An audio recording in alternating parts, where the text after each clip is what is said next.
Side खबरों के लिए सब्सक्राइब करें फ्लेम मीडिया और उसके बाद बेल आइकन को प्रेस करें ताकि सबसे पहले आपको मिले एक्सक्लूसिव खबरें।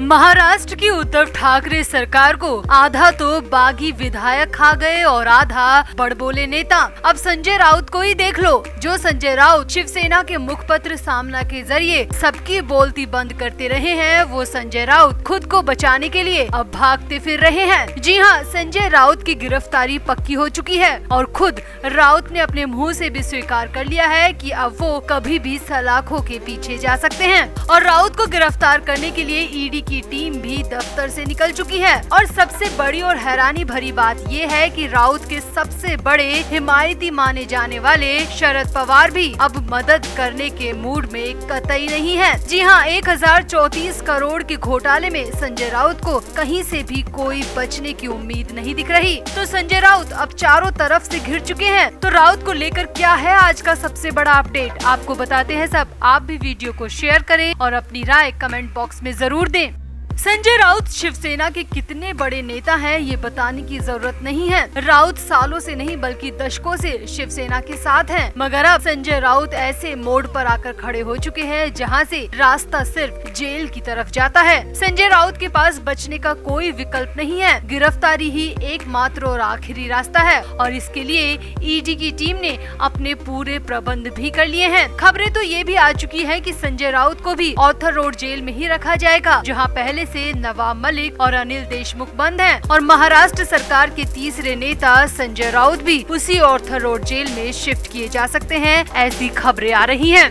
वहीं प्रवर्तन निदेशालय यानी ईडी शिवसेना सांसद संजय राउत पर ज्यादा सख्त हो चुकी है। सिर्फ 24 घंटे में ईडी की तरफ से राउत को दूसरा समन भी जारी कर दिया गया है, जिसके साथ ही ये साफ हो गया है कि ईडी अब जल्द से जल्द संजय राउत के साथ लुका छिपी का खेल बंद करने वाली है और सामने बिठाकर सारा सच उगलवाने वाली है।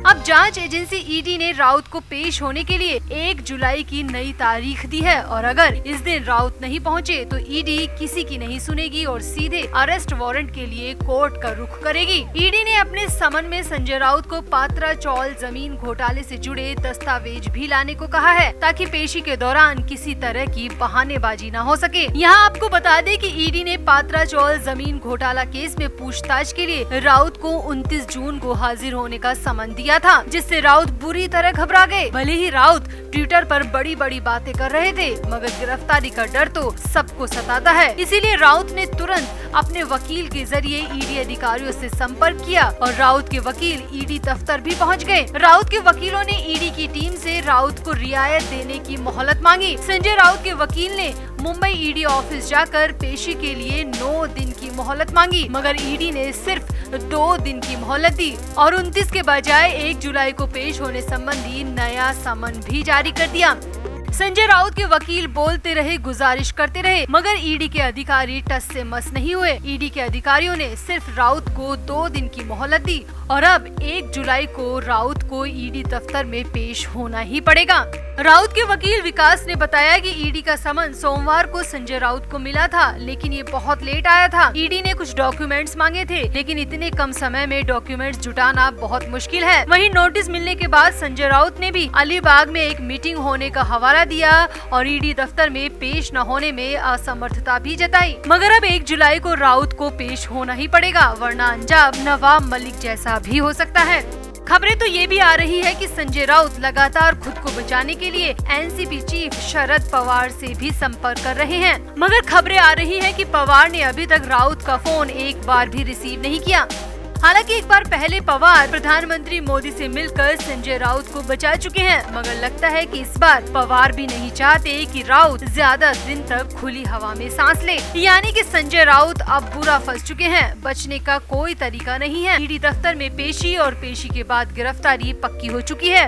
अब राउत के पास सिर्फ 2 दिन बचे हैं। इसके बाद ये खुली हवा और आजादी कब नसीब होगी ये कोई नहीं जानता। तो संजय राउत की गिरफ्तारी को लेकर आपका क्या कहना है? क्या राउत के पीछे भी राजनीतिक दुर्भावना से जांच की जा रही है या फिर राउत ने सच में जो घोटाला किया है उसी के रिगार्डिंग ये गिरफ्तारी होनी भी चाहिए? आप भी अपनी राय कमेंट बॉक्स में जरूर दें और वीडियो को भी शेयर करें। तो कहा जाता है कि मुंबई में बॉलीवुडिये हो या पॉलिटिशियन, बड़ा बिजनेसमैन हो या फिर कोई भी बड़ा शख्स, हर किसी के पीछे दुबई में बैठे डी गैंग का हाथ है। दुबई में बैठकर आधे से ज्यादा मुंबई को ऑपरेट किया जा रहा है और बॉलीवुडिये और पॉलिटिशियन दुबई के रिमोट कंट्रोल पर काम करते हैं।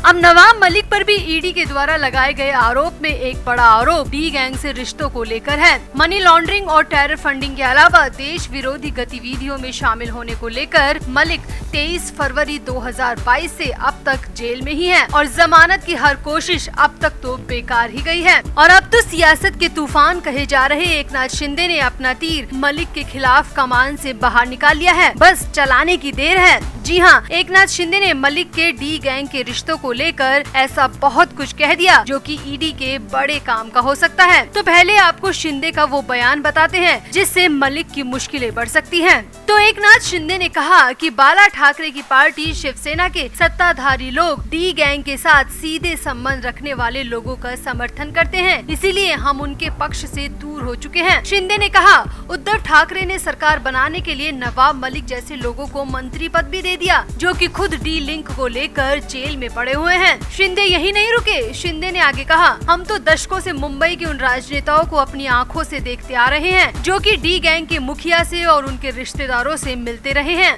हमने तो उद्धव ठाकरे को पहले ही कहा था कि ऐसे लोगों को सरकार में शामिल मत करो जो देश विरोधी गतिविधियों में शामिल हैं, मगर उद्धव ठाकरे ने हमारी कभी नहीं सुनी। इसके अलावा रविवार रात शिंदे के ट्वीट एनसीपी के मंत्री नवाब मलिक से ही जुड़े हुए थे। नवाब मलिक ही वो शख्स है जो डी गैंग के रिश्तेदारों से जुड़े मनी लॉन्ड्रिंग मामले में जेल में है और शिंदे के ट्वीट्स यकीनन मलिक के ही खिलाफ थे। शिंदे ने अपने ट्वीट में कहा हिंदू हृदय सम्राट बाला साहब ठाकरे की शिवसेना उन लोगों का समर्थन कैसे कर सकती है जिनका दाऊद से सीधा संबंध है, जिन्होंने मुंबई विस्फोटों को अंजाम देकर निर्दोष मुंबईकरों को मार डाला। हम इसका विरोध करने के लिए ये कदम उठा रहे हैं। हमें परवाह नहीं है कि अगर ये कदम हमें मौत की तरफ भी ले जाए। अब कानूनी जानकारों की माने तो शिंदे का ये बयान ईडी के बड़े काम का हो सकता है, क्योंकि ईडी भी मलिक के खिलाफ इन्हीं बातों को लेकर डी गैंग के लिंक को ही लेकर जांच कर रही है। तो सूत्रों की माने तो अगर शिंदे ईडी दफ्तर में जाकर और कोर्ट में जाकर अगर मलिक के खिलाफ गवाही देते हैं तो मलिक के लिए मुश्किलें यकीनन बढ़ जाएंगी। तो शिंदे मलिक के लिए कितनी बड़ी आफत साबित होंगे? क्या मलिक पर अब शिंदे का अटैक होने वाला है? और क्या शिंदे के इस बयान को ईडी अपने केस में भी शामिल कर सकती है? आप भी अपनी राय कमेंट बॉक्स में जरूर दें और वीडियो को भी शेयर करें।